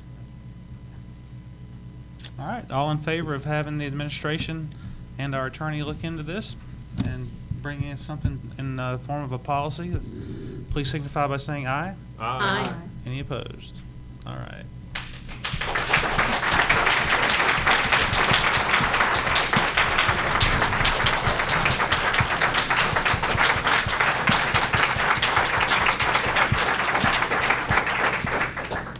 Mr. Chair, can I request a break? I think we're going to be finished here in just a second. Awesome. All right. Okay. Moving on to the consent agenda. Do I have a motion to approve everything on the consent agenda, So moved, including the Mr. Chair. 7,000 series policies? Second. All in favor, say aye. Aye. All right. We also have on the agenda some policies for first reading. And please note that our next meeting will not be the first Thursday in April, but the second due to spring break. Do I have a motion to adjourn? I so move. All in favor, say aye. I didn't realize we were that close to being done. Is that quick enough for you? That is very good. Thank you for seeing.